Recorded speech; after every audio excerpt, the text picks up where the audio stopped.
What's up, my ghosts? This is Fantasy Joe back with another mock draft Monday. Please hit that subscribe button before I get too far into this. I have a ton of fantasy profiles dropping on the channel today. I think 9 wide receiver profiles dropped, my top 9. So you're going to want to hit that subscribe button. Check out the fantasy profiles. Check out all the redraft content, dynasty content as well. All that good stuff. A lot of stuff dropping once we hit August. A lot of rankings, league winners, all the stuff you're going to need to dominate your friends and family. So hit that like button. Hit that subscribe button. If you have any questions or comments, drop them in the comment section down below. I'll respond as always. Okay, so we're doing from the 8th spot, normal league, half-point PPR. Let's get into it. I think it'll be interesting who we get at the 8th draft selection. You're right in that range where you're like, do I take one of these top wide receivers that I'm very confident in, or you try to snag one more of the remaining running back? So it'll be interesting.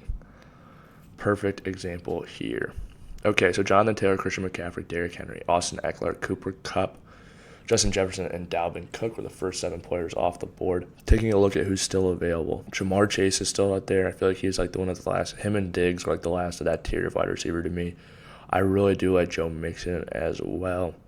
I think he's on a great offense, going to get a ton of volume. I think what I'm going to do, I'm going to take Joe Mixon here because there's still one running back. I wouldn't mind starting RB. And I wouldn't mind if one of these wide receivers, I think there's a good chance either one of these running backs I like or one of the receivers gets back to me. So that's why I started with him.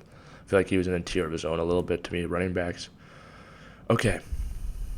Diggs still on the board. I think he's going to have a really good season this year. I think he is going to bounce back a little closer to that 2020 form we saw him in.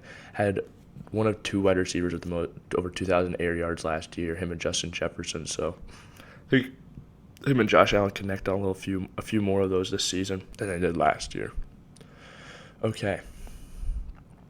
Taking a look at who's still out there. Saquon, as far as our Bs goes, Saquon and Zeke is probably who I'm looking at, just to give you guys a look at that board in case you were wondering. Yeah, I'm very interested in Saquon and Zeke. I think I'm going to take Ezekiel Elliott here. I just think he's a good value at this point in drafts, third pick. I think he's going to get a good amount of volume on a good offense. They led the league in yards last year. A lot less options there this year. So even if Tony Pollard gets a little more work, I think there will have to be a little more slice for Zeke, at least some way, somehow. Okay, DJ Moore's still on the board. He's interesting in the 4th round. A little too early for me still. We have 2 back so far. Breece Hall is very interesting. I'm actually going to take, I think, Courtland Sutton here. I just don't want to let him get past me. Just really like the talent. I think with Russ, he's going to be a dynamic combo. I don't know if he would have gotten back to me one more round. I think he could have, but don't want to risk it, honestly. Okay, I took him. A lot of these guys that get drafted, not the biggest fan of right now. I've got 2 receivers, got 2 backs. My flex, I'm in between Breece Hall, Etienne, and Marquis Brown. I really like all 3 of those guys. I think Marquise Brown's going to get off to a really hot start to this season. You know what? I will take Marquise Brown here in the 5th round.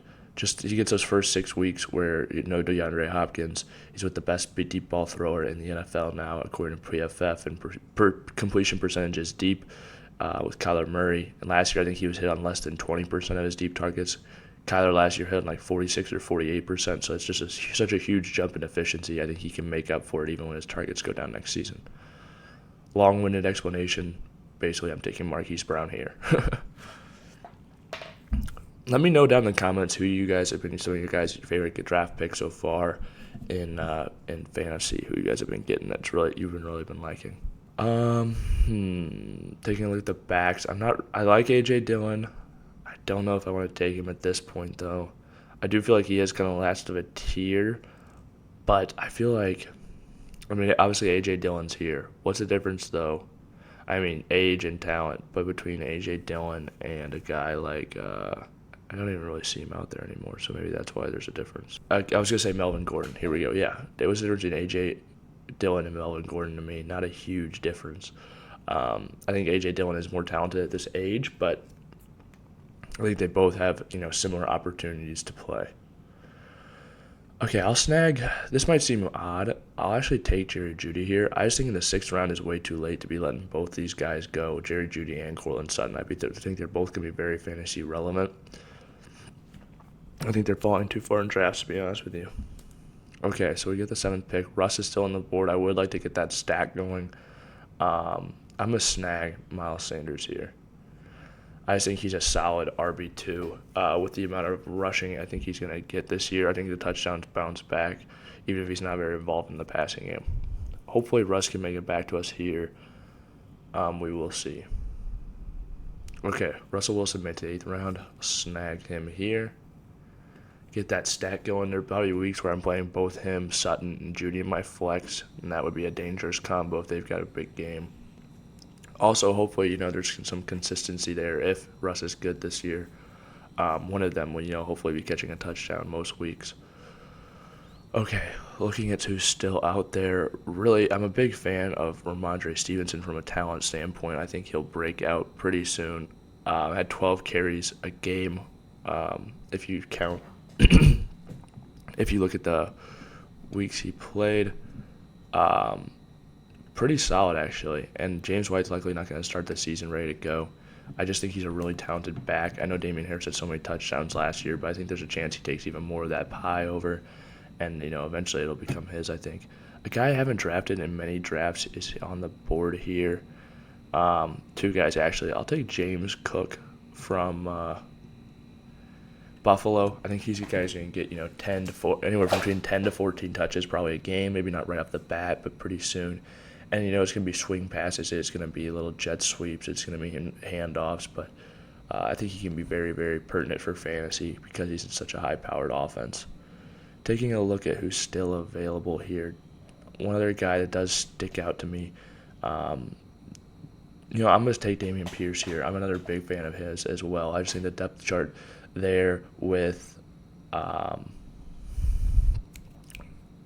Mack and Rex Burkhead, I think he's got a pretty good path to get to the top of that, even if it isn't the most desirable running back position in fantasy. Volume is king. Kenny Golladay got to me here in the 12th round. I love taking Kenny Golladay late in drafts this year.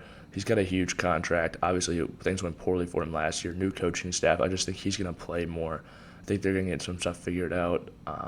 That offense was just such a dumpster fire last year. It was insane, honestly.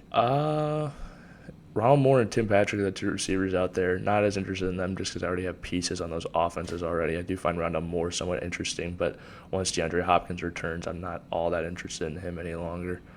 I'll actually take Zach Ertz.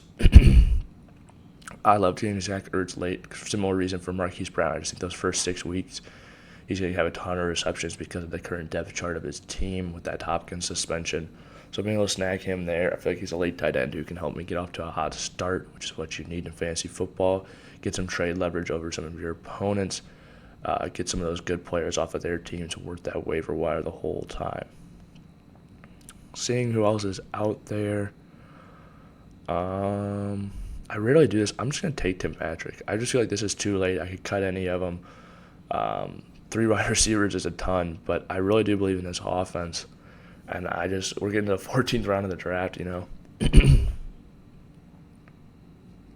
Okay, taking a look at who still is out there. As far as receivers go, really starting to get down to not many guys I'm interested in. Running backs, similar situation. There's a few names out there. I'll take a shot at Nico Collins, though. I think he could be the number 2 in Houston. That could be a very pass-heavy team because of the game scripts that they're going to be playing this year. Snag him as my last draft pick. Let's take a look at the team. So I got Russell Wilson, Joe Mixon, Zeke Elliott, Stefon Diggs, Cortland Sutton, Zach Ertz, Marquis Brown, Jerry Jeudy, Miles Sanders, Ramondre Stevenson, James Cook, Damian Pierce, Kenny Golladay, Tim Patrick, and Nico Collins. Wasn't sure how the depth was going to turn out all these positions, running back, wide receiver, all that stuff. But I'm actually pretty happy with it. Feel like I've got great wide receivers. Feel like I have enough backs to be able to fill in any given week and enough high-end star power to be able to win. If you guys have made it to this point in the video, please hit that like button, hit that subscribe button. If you have any questions or comments, drop them down in the comment section down below. Let me know who you guys would have taken this draft differently. I'll see you guys next time. This has been Fancy Joe. Thank you guys for watching.